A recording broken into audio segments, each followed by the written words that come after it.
نبی مرکز یکجہتی اسلام، افلاک سے اونچا شہ لالاک کا ہے نام، ہے ذات نبی مرکز یکجہتی اسلام، افلاک سے اونچا شہ لالاک کا ہے نام۔ اعوذ باللہ من الشیطان الرجیم، بسم اللہ الرحمن الرحیم، وبہ نستعین وہو خیر ناصر ومعین، الحمد للہ رب العالمین بارئ الخلائق اجمعین، ثم الصلاة والسلام علی اشرف الانبیاء والمرسلین، حبیبنا وحبیب الہ العالمین، الذی سمی فی السماء احمد وفی الارضین بأبی القاسم محمد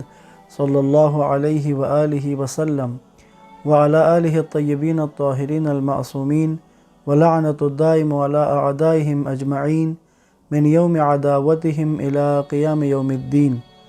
السلام علیکم ورحمۃ اللہ وبرکاتہ۔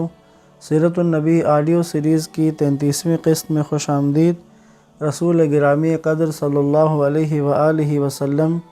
کی زندگی کی ولادت سے لے کر اعلان نبوت تک کے حصے کو آپ کی خدمت میں بیان کر رہا ہوں۔ کل کی گفتگو میں رسول خدا کی اوائل جوانی کے چند واقعات عرض کیے تھے۔ آج میں اللہ کے نبی کی زندگی میں سے وہ حصہ کہ جس میں آپ نے کام کیا، کسب کار کیا، جس میں سے پہلا کام جو آپ نے انجام دیا وہ جانوروں کو اور بکریوں کو چرانے کا تھا، چرواہی کا کام تھا۔ پھر اس چرواہی سے تجارت تک کا جو سفر ہے وہ آج آپ کی خدمت میں بیان کروں گا۔ چند ایک باتیں تھیں، چند ایک موضوعات ہیں خود اس موضوع پر کہ کیا وجہ تھی کہ رسول گرامی قدر نے بکریاں اور جانوروں کو چرایا اس دور میں۔ اس حوالے سے آیت اللہ جعفر سبحانی نے اپنی کتاب فروغ ابدیت میں بہت خوبصورت تجزیہ کیا ہے۔ میں خطاب میں سے وہیں آپ کی خدمت میں عرض کر رہا ہوں۔ پیغمبروں نے اپنی عمر کے ایک حصے کو نبوت کے مقام پر پہنچنے سے پہلے چرواہے کی صورت میں گزارا ہے تاکہ ایک مدت تک بیابانوں میں حیوانات کی تربیت میں بسر کریں، تاکہ انسانوں کی تربیت کی راہ میں بردبار اور متحمل ہوں، تمام مصائب اور سختیوں کو آسان سمجھیں، کیونکہ جب ایک شخص جانوروں کے ساتھ زحمتیں برداشت کر سکتا ہے جن کا عقل و ہوش میں انسانوں کے ساتھ کوئی موازنہ نہیں ہو سکتا، تو لازماً وہ گمراہوں کی ہدایت کو اپنے ذمہ لے سکتا ہے جن کی فطرت میں خدا نے ایمان ودیت کر دیا ہے۔ جو کچھ بیان کیا گیا ہے وہ ایک حدیث کا مضمون ہے۔ رسول خدا کا ارشاد ہے کہ پیغمبر اسلام صلی اللہ علیہ وسلم نے فرمایا، تمام پیغمبر اس سے پہلے کہ مقام نبوت پر پہنچیں ایک مدت تک چرواہے رہے ہیں۔ پوچھا گیا، یا رسول اللہ کیا آپ بھی چرواہے رہے ہیں؟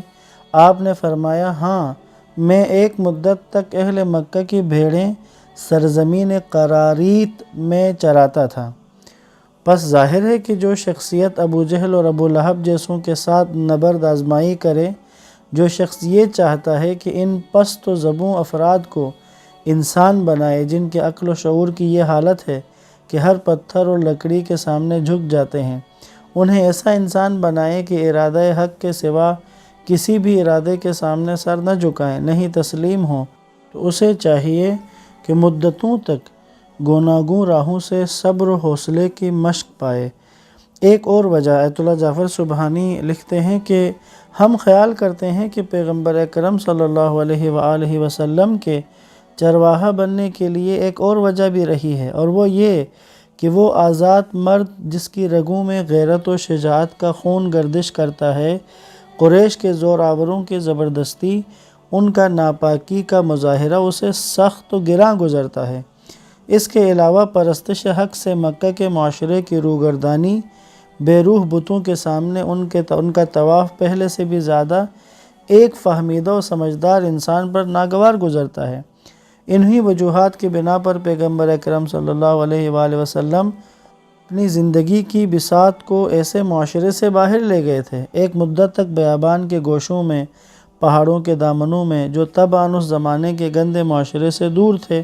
بسر کرتے تھے، تاکہ ایک مدت کے لیے ان روحانی آلام سے جو ماحول کی دقت بار حالت کے پیداوار تھے دور اور آسودہ رہیں۔ آیت اللہ جعفر سبحانی اپنی کتاب فروغ ابدیت میں اس کی تیسری وجہ کے طور پر بیان کرتے ہیں کہ ایک روشن دل انسان آسمان کے حسین صفحے پر گہری نظر سے ستاروں کی کیفیت، صحرا کے بوٹے پودوں پر غور کر کے نظم قدرت کے نشانات سے آگاہ ہوتا ہے۔ وہ اپنی فطری توحید کو محکم علمی براہین کے ساتھ زیادہ مضبوط و استوار کر لیتا ہے۔ عظیم انبیاء و رسول باوجود کہ آغاز تخلیق سے ان کے قلوب توحید کی مشعل سے فروزاں و روشن تھے، تاہم وہ خود کو موجودات عالم کے مطالعے سے بے نیاز نہیں جانتے تھے۔ اسی وجہ سے وہ یقین و ایمان کے آخری درجات پر فائز ہوتے تھے۔ یہ وہ چند وجوہات تھی کہ جن وجوہات کی وجہ سے رسول گرامی قدر صلی اللہ علیہ وآلہ وسلم نے اپنی زندگی میں چرواہا بھی بنے ہیں، اور اس کے بعد پھر تجارت کے مرحلے کا اب ہم ذکر کریں گے۔ حضرت ابو طالب علیہ السلام نے جو کہ مکہ کے اشراف اور قریش کے بڑے سردار تھے، سخاوت میں، شہامت میں اور طبعی سربلندی میں مشغول تھے۔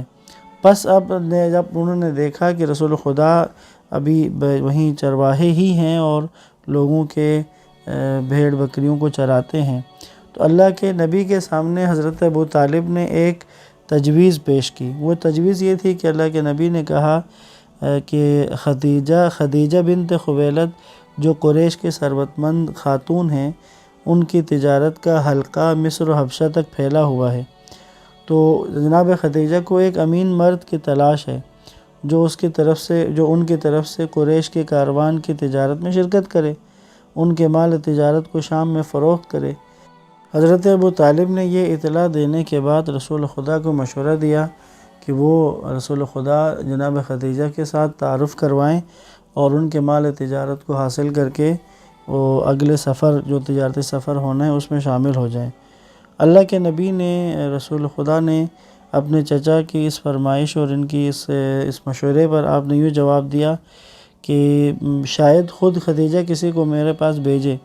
اس لیے کہ یعنی اللہ کے نبی کا یہ کہنا کہ شاید خدیجہ خود ہی کسی کو میرے پاس بھیجے، یعنی خود آپ بات نہیں کرنا چاہ رہے تھے۔ اور اللہ کے نبی کی شہرت اس وقت تھی قریش میں، آپ کو امین کے نام سے یاد کیا جاتا تھا، امین قریش کہا جاتا تھا، قریش کے سب سے امین انسان۔ اور جیسا کہ اللہ کے نبی نے کہا تھا کہ ہو سکتا ہے خدیجہ خود کسی کو میرے پاس بھیجیں تو تب میں اس کام کو انجام دوں گا، تو جیسا اللہ کے نبی نے سوچا تھا، چاہا تھا، ویسا ہی ہوا کہ جب حضرت خدیجہ کو ان کے باہمی مذاکرات کا پتہ بھی چلا کہ حضرت ابو طالب نے مشورہ دیا ہے، تو انہوں نے فوراً کسی کو رسول خدا کی تلاش میں بھیجا اور کہلا بھیجا کہ وہ چیز جس نے مجھے آپ کا معترف کیا ہے، شیفتہ بنا دیا ہے،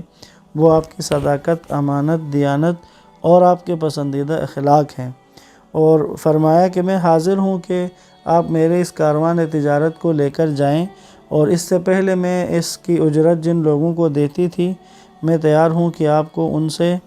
2 گنا آپ کو دوں،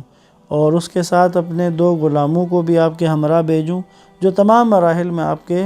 فرما بردار ہوں گے۔ رسول خدا صلی اللہ علیہ وآلہ وسلم نے اپنے چچا سے حضرت خدیجہ کی اس پیشکش کو اللہ کے نبی نے اپنے چچا سے بیان کیا، تو حضرت ابو طالب نے کہا کہ یہ سب اس زندگی کے بسر اوقات کے لیے اللہ نے آپ کے لیے وسیلہ بنا کر بھیجا ہے۔ بس اللہ کے نبی نے قبول کر لیا۔ قریش کا کاروان روانگی پر جب آمادہ ہوا تو جناب خدیجہ کے تجارتی مال و اسباب بھی اس میں شامل ہو گئے، اور اس کے ساتھ حضرت خدیجہ نے ایک بہترین انداز میں زاد سفر بھی اور اپنے دونوں غلاموں کو اپنے وکیل کے رسول خدا کے حوالے کیا اور ان کے اختیار میں دیا، اور اپنے غلاموں کو حکم دیا کہ تمام مراحل میں کمال ادب و احترام بجا لائیں، اور جو کچھ بھی وہ انجام دیں اس پر کوئی اعتراض نہ کریں، ہر حال میں ان کے مطیع رہیں۔ کہتے ہیں کہ یہ کاروان نکلا اور یقیناً جب شام کی طرف جا رہا ہے تو اس میں کوئی شک نہیں کہ یہ گرمیوں کا ہی سفر ہے۔ بس یہ شام جب پہنچے تو وہاں پر ہر ایک نے، جتنا بھی کاروان گیا تھا، وہاں کے بازار سے ہر ایک کو اچھا خاصا فائدہ ہوا، لیکن کہتے ہیں کہ رسول خدا صلی اللہ علیہ وسلم نے سب سے زیادہ اس میں فائدہ کمایا، اور بازار تہامہ میں بیچنے کے لیے واپس آ کر یہاں بیچنے کے لیے چیزیں بھی خریدیں، اور اس کے بعد پھر یہ کاروان جو قریش کا کاروان تھا یہ پوری کامیابی کے ساتھ مکہ کے راستے پر چل پڑا۔ آپ صلی اللہ علیہ وسلم نے اس سفر میں دوسری دفعہ اس مقام سے گزرے کہ جو قوم سمود کا، اسی طرح قوم شعیب کا جو علاقہ بنتا ہے، اور اس سرکش قوم کی جو زندگی وہاں پر ختم ہوئی، ان پر عذاب خدا نازل ہوا۔ یہ ایریا ظاہر ہے کہ اس سے گزر کے اللہ کے نبی وہاں سے واپسی کے لیے آ رہے تھے، تو اللہ کے نبی کو پہلا سفر بھی یاد آیا جب وہ حضرت ابو طالب کے ساتھ بچپنے میں اس طرف سے گئے تھے۔ پس اللہ کے نبی جب واپس آئے تو جناب خدیجہ کا غلام تھا جس کا نام میسرہ ہے، اس نے مکہ سے باہر رسول خدا کی طرف رخ کیا اور کہا کہ کیا بہتر یہ نہیں ہے کہ آپ ہم سے پہلے مکہ میں وارد ہوں، اور حضرت خدیجہ کو تجارت کے واقعے اور وہ جو منافع اس دفعہ نصیب ہوا ہے جو اس سے پہلے اتنا کبھی ملا بھی نہیں تھا، اس سے آپ آگاہ کریں۔ تو پیغمبر اکرم صلی اللہ علیہ وآلہ وسلم اس حالت میں کہ حضرت خدیجہ کے بارے میں کہا جاتا ہے کہ وہ اپنی اس میں گھر کے کسی حصے سے دیکھ رہی تھی، تو حضرت رسول خدا مکہ میں داخل ہوئے۔ جناب خدیجہ نے آپ کا استقبال کیا، امین قریش نے، صادق قریش نے، کہ رسول خدا کو کہ جنہیں امین اور صادق کہا جاتا ہے، آپ نے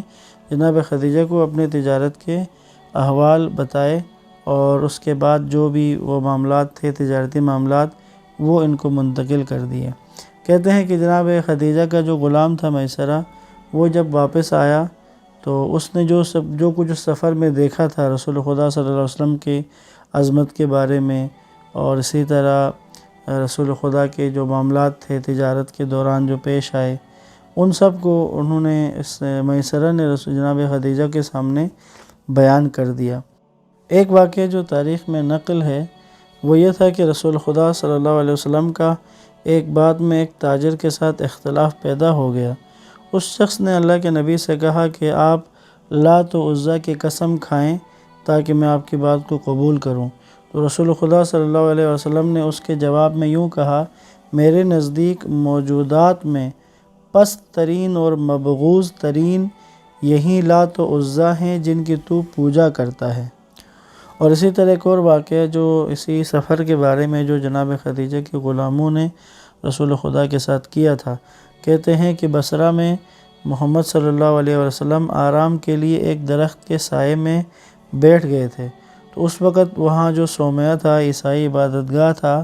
اس کے راہب نے رسول خدا صلی اللہ علیہ وسلم پر جب اس کی نظر پڑی،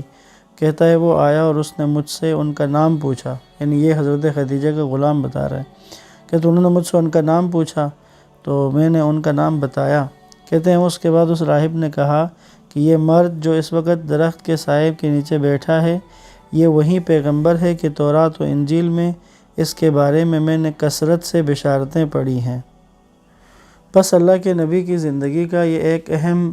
واقعہ تھا، جناب خدیجہ کے مال تجارت کو لے کر شام جانا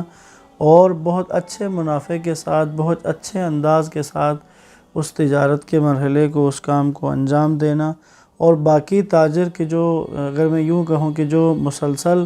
اس کام کو کر رہے تھے، ان کے نسبت زیادہ منافع حاصل کرنا اور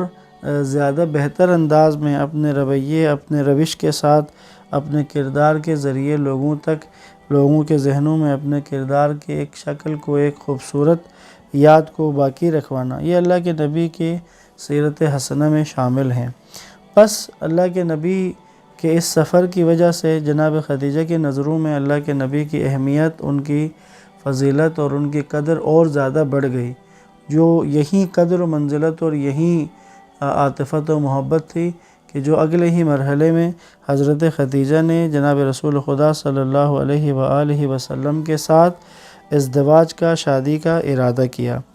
پس آج کی قسط کو ہم یہیں پر ختم کریں گے۔ رسول خدا صلی اللہ علیہ وآلہ وسلم کی زندگی کے اس دوسرے حصے کو ہم بیان کر رہے ہیں، بچپن، لڑکپن، اوائل جوانی، اور یہ جو اگلا مرحلہ کہ جس میں آپ کے ازدواج کا ذکر ہوگا، یہاں تک ہم پہنچے ہیں۔ انشاءاللہ یہ سلسلہ اسی طرح چلتا رہے گا۔ آپ تمام احباب جو ریگولر ان دروس کو سن رہے ہیں، ان کے لیے، اور جو دوست اس کام میں ہمارے ساتھ شامل ہیں، سب کے لیے دعا گو ہوں کہ خدا سب کو جزائے خیر دے، توفیقات خیر میں اضافہ فرمائے، گناہوں کی مغفرت فرمائے اور حاجات کو پورا فرمائے۔ والسلام علیکم ورحمۃ اللہ وبرکاتہ۔